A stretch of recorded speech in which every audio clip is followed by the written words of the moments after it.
Hello and welcome back. Today I want to talk about a movie that I've loved my entire life, and that's not an exaggeration. Beetlejuice was released in 1988, which is the same year I was born, so I've more than likely watched this movie countless times growing up. I'd say at least once a year. And I even watched the cartoon, which, in case you're wondering, isn't canon. But the most shocking part to me is, as iconic as Michael Keaton is, he almost didn't play the title character at all. Sammy Davis Jr. was Tim Burton's original choice for Beetlejuice, but Keaton ended up getting the part. It's crazy to think how different this movie could have been, considering Keaton is only on screen for about 17 minutes throughout the entire movie. He still manages to completely steal the show. Now, I really didn't want to bring this up, but I feel I have to. Jeffrey Jones, who plays Charles Deetz, is a horrible person in real life who did awful things that I really don't want to discuss. But he's in this movie, and there's no way around that. To me, he's the only stain on what's otherwise one of my favorite movies from growing up. I'm going to recap the story, and as always, pause at certain points to give you some behind-the-scenes details. But if you want to see this movie for yourself, and I highly recommend you do, I've included links in the description. Odds are, if you're a fan, you probably already have it in your library, but the option's there.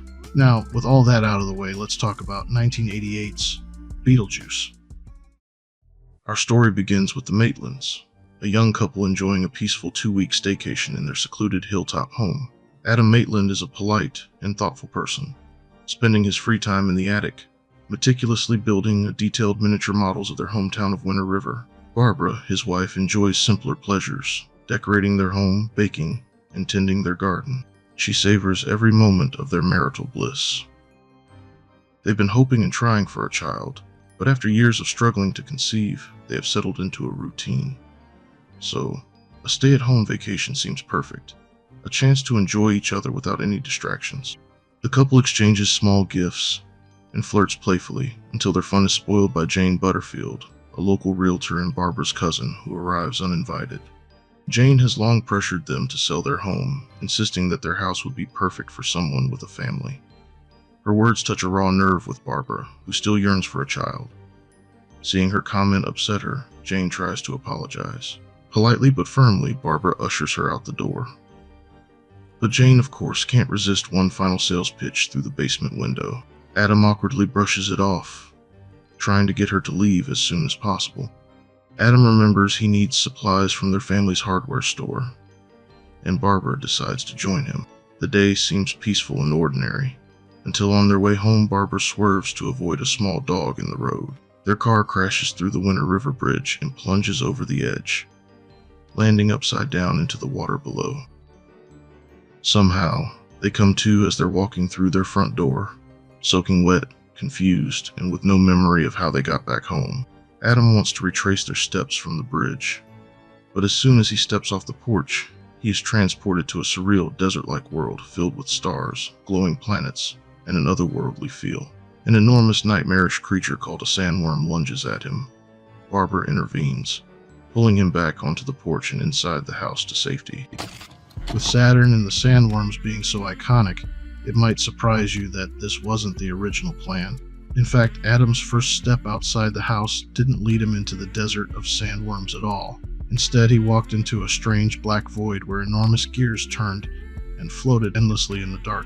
The cogs were massive, some crackling with arcs of light as they meshed together, grinding like the machinery of time itself. Adam stumbled through this bizarre mechanical limbo, dodging the shifting gears, until one enormous cog rolled straight toward him. Just as it seemed he would be crushed, Barbara yanked him back into the safety of the house. The effect was surreal and unsettling, but test audiences found it too confusing. Tim Burton replaced the sequence with the now iconic sandworms and desert we know and love today, giving the afterlife outside the Maitland home a more dangerous and visually memorable personality. Back in the house, Barbara says that he's been gone for 2 hours, even though to him it's been only a few seconds. While Adam was gone, Barb notices strange things. Their mirrors no longer reflect them, and if they try to leave, they end up in strange, otherworldly spaces. They see a book sitting on their end table. It's titled The Handbook for the Recently Deceased. It's a guide, that explains how the afterlife works. It finally dawns on them they didn't survive the crash, and now they begin to wonder, where's all the other dead people? Are they in heaven or hell? But the handbook is difficult to understand. This book reads like stereo instructions. Geographical and temporal perimeters. Functional perimeters vary from manifestation to manifestation. Meanwhile, their house is sold without their consent. The new occupants are the Deetz family. Charles, a wealthy businessman looking for a place to rest and relax. His second wife, Delia, a flamboyant would-be artist with eccentric tastes. And young Lydia, their goth teenage daughter, who, like most teens, is emotionally distant from her parents. Delia hires Otho, an over-the-top interior designer, to modernize the house, causing the Maitlands to panic. Determined to reclaim their home, Adam and Barbara attempt haunting tactics. They try appearing as terrifying specters, hiding in closets and ripping off their faces to try and jump scare the Deetzes, but it doesn't work. Barbara seems most aggravated by Delia in particular. I'm gonna get her. They quickly realize they can't scare anybody because nobody can see them. What's the good of being a ghost if you can't frighten people away? Frustrated, Barbara attempts to escape, and just like Adam, she's transported to the desert planet. A sandworm attacks, but Barbara bats it away with a swift boop on the snoot. They return to the house upset that they're seemingly stuck. They retreat to the safety of the attic. Jane stops by and delivers a master key and explains that it will open any door in the house. Lydia attempts to enter the attic, but Adam and Barbara block her. In the middle of the tense situation, a commercial pops on the TV for a bio-exorcist. Beetlejuice appears in a cowboy costume offering his services to the Maitlands. Say it once, say it twice, third time's a charm. Adam, thinking on his feet, uses a metal rod to push the key out of the lock and jamming it, preventing any more attempts. Seeking help, they consult the handbook, and it explains that if help is needed, one must draw a door and knock 3 times. Following these instructions, the brick wall opens like a door, and the attic floods with eerie green light, even spilling through the bottom of the attic door, illuminating Lydia's shocked face. Adam and Barbara enter a waiting room in the afterlife, filled with other deceased souls, a bisected woman whose magic trick failed, a shrunken-headed hunter named Harry, and Ferndock, a man who choked on a chicken bone. Miss Argentina, the receptionist, explains that appointments are needed, and since they didn't have one, they'll have to wait. Meanwhile, Lydia uses a screwdriver to break in and explore the attic. Fascinated by the miniature town and its detail, she discovers their ghostly guidebook. Adam meets Charman, a burned man offering a cigarette. The afterlife waiting room is one of the funniest and darkest parts of the film, stuffed with blink and you miss it gags. Every ghost in the room is still stuck in the form of their death. Some are grisly, but Burton twists it into slapstick rather than pure horror. The whole system runs like a parody of the DMV, with everyone pulling a ticket and waiting for eternity. It's bureaucracy at its most hellish. Tim Burton kept the tone deliberately cartoony. Instead of bloody realism, the makeup team gave each ghost a comic exaggeration. More Halloween costume than gore effect. Many of the waiting room extras weren't actors at all, but crew members and stunt performers willing to sit in heavy prosthetics for hours. And that famous shrunken head gag?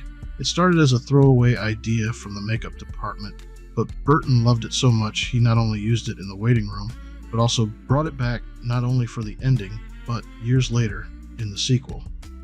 While Barbara asks if all deaths are like this, Miss Argentina hints that death is different for everyone and is deeply personal. She says if she knew back then what she knows now, she wouldn't have had her accident, lifting her wrists to show the scars. A flattened man calls them back, guiding them to Juno. They are instructed to go down the hallway and go to the 6th door. On their way, they happen upon the Lost Souls room. A janitor explains it's where exorcised souls linger, describing it as death for the dead. It's all in the handbook. Keep moving. They find and enter the 6th door. They find their home, but it's unrecognizable, fully renovated by the Deetzes. Juno explains they're left to haunt their house for 125 years. To reclaim peace, they'll have to scare away the Deetz family. They tell her about Beetlejuice, but she cuts them off before they say his name. She warns against calling on Beetlejuice for help. She says they once worked together, but he was a troublemaker who went rogue and goes to extremes to get rid of the living. And he currently lurks in Adam's miniature graveyard. The Maitlands ask how they can get in contact with her if needed again. She says nothing before vanishing in a puff of smoke. The Maitlands, armed with new knowledge, begin haunting their home. Charles attempts to pitch the town as a resort to his old boss Max, but is interrupted by moans and screams. Mistaking Barbara under a sheet for Lydia, he shoos her away. Adam, thinking they just need to moan louder, they enter Delia's room where she's fast asleep. Yet, they moan and groan loudly. Lydia, thinking it's her dad sticking his banana in her stepmom's taco. What did he say? A child, for God's sakes. As the Maitlands go to exit Delia's room after their failed attempt, Lydia rapidly takes their photo, thinking she's taking photos of her parents for later blackmail. She notices that the sheets have no feet, meaning these are the ghosts that have been hiding in the attic. Adam is surprised that Lydia can see them. She explains that she's been reading their handbook, and it says the living will ignore the strange and unusual. I myself am strange and unusual. Lydia follows the Maitlands to the attic and learns their plan to frighten the Deetzes. But Lydia informs them that her father never walks away from a deal, and will only try to find any way possible to make money from their haunting. Later, Barbara, frustrated and feeling like they have no other option, says Beetlejuice's name 3 times. They enter the graveyard inside Adam's model, and they dig up the coffin of Beetlejuice. He flies out of the coffin and chases down the scared Maitlands, who run the moment they see him. They quickly understand that this isn't the type of help they want. Can you be scary? What do you think of this? You like it? They refuse his help. Barb, having the heebie-jeebies, says home 3 times, and they are instantly back in the attic staring at the model. Beetlejuice, angry they left without making a deal, kicks over one of Adam's model trees. Nice fucking model! The Deetzes have a small dinner party. Barbara and Adam attempt a dramatic haunting in the middle of their meal. Suddenly, Delia lip syncs uncontrollably. Guests are forced into puppet-like movements, and even when they fight it, they're unable to stop, ending with face-grabbing shrimp cocktails. But the plan backfires. The guests, instead of being afraid, are entertained. After the guests leave, the Deetzes storm up to the attic, only to find the Maitlands are gone. They leave, stating they don't want to scare the ghosts away. But not before Otho sees and steals the Maitlands' handbook. Beetlejuice appears as a giant snake and attacks, tossing Otho down the steps and dropping Charles from the 2nd floor. Hearing the chaos, Barbara shows up and calls his name 3 times, temporarily banishing him. The Maitlands confront Beetlejuice about his aggressive methods. He makes vague threats involving Lydia, forcing Barbara to pick him up, but Beetlejuice sprouts horns, forcing her to drop him. Since he literally has pointy horns sticking out from his body, there's a joke about him being horny. I wonder where a guy, an everyday Joe like myself, can find a little action. Juno distracts him by constructing an underworld brothel. Suddenly, the Maitlands are in Juno's office, where she's being annoyed by an entire football team that crashed on their way to the big game. She yells at them to get out of her office. She sits Adam and Barbara down and scolds them, telling them Otho got a hold of the handbook, and that a routine haunting like theirs can't be allowed to provide proof of the afterlife. Meanwhile, Lydia talks to Beetlejuice. She wants to be dead so she can spend more time with Barb and Adam. Beetlejuice says there are other options and he can maybe help her if she says his name 3 times. Lydia says his name twice, but becomes aware that Beetlejuice was the snake that attacked her dad the night before, and insists that she'll wait for Barbara before attempting to summon him. The Maitlands twist and deform their faces in an attempt to scare the Deetzes again, which really makes no sense because they're unable to see them. The Maitlands leave as the football team comes back in, only just now realizing a very crucial thing. I don't think we survived that crash. How did you guess? Before we move on to the final act, let's talk about Juno, the Maitlands' chain-smoking, no-nonsense caseworker.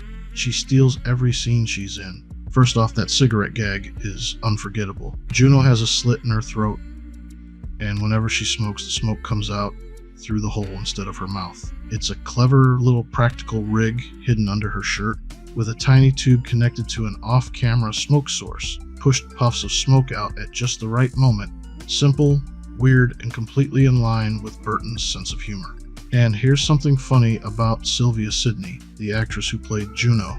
She was a Hollywood legend from the 1930s and 40s, known for serious, dramatic roles. At first, she hated the idea of working on a film like Beetlejuice. She thought it was all too strange and beneath her, but Burton won her over, and she ended up having a blast. She even worked with him again later as Grandma Norris in the 1996 movie Mars Attacks. It's brought up in the movie that anyone who self-terminates is made to work as a civil servant in the afterlife. There are many points where that idea seems to contradict itself, but this movie has a habit of bending its own rules, like the Maitlands distorting their features when nobody in the house can see them except Lydia. But back then, many films did things like that. The lore didn't matter because it's just entertainment. Nowadays, deep dive and lore explained videos highlight little inconsistencies, but back then they were just little throwaway details.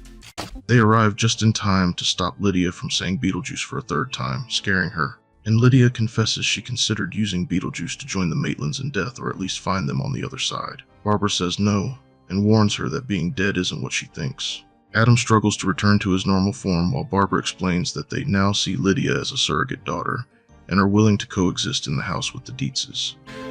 That's right, Lydia. Charles invites his boss Max to see the ghosts, hoping to turn the town into a paranormal attraction. The Maitlands refuse to show up, saying they don't want to be exploited.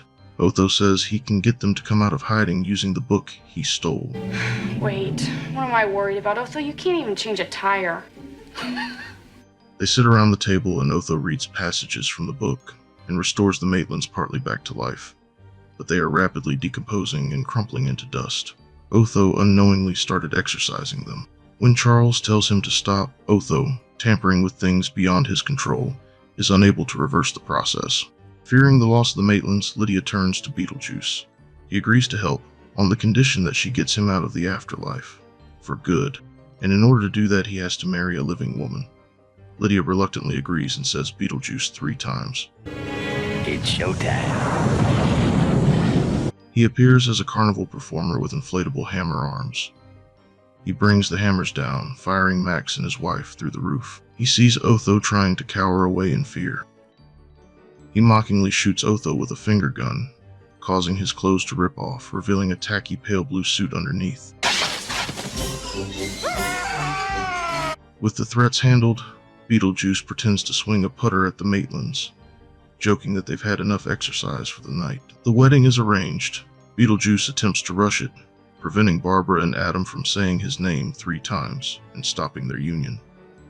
Adam is snapped away to the town model, while Barbara manages to say it twice but is snapped away to the sandworm dimension. Familiar with this world, Barbara glares at the sandworm. I swear, that's the same look my mom gave me every time I tried to stay up late on a school night. Adam used the truck from the miniature to stop the ceremony just long enough for Barbara to come crashing through the ceiling riding a sandworm that chomps down on Beetlejuice, busting through the floor and sending them both to the underworld. After it's all said and done, finally, Charles and Delia can see the Maitlands. Peace returns. The Maitlands and Deetzes find a balance. Lydia grows closer to the Maitlands, getting a feeling of acceptance she didn't get from her parents. The Deetzes revert the house partly back to how it was. The house becomes a blend of both families' tastes, a home of compromise and joy, where the family can finally coexist and relax. Except around Delia and any of her sculptures. He likes it. Beetlejuice is shown in the afterlife waiting room, stealing a witch doctor's place in line, and getting a shrunken head as an instant comeuppance. Lydia is seen floating in the air, dancing with a big smile on her face, as the football team who was annoying Juno appears behind her, dancing on the steps as the screen fades to black. But that's not always how the movie ended. There was an alternate ending, one where Adam and Barbara took on more than just the role of surrogate parents. In this version, the Deetzes move back to New York City and leave Lydia to be raised by the Maitlands. They give the Winter River home to Lydia but move out themselves so the Maitlands can live their afterlife in peace, only visiting occasionally instead of coexisting in the house together like the theatrical ending. As far as I know, there isn't a print of the movie with these cut or altered scenes restored.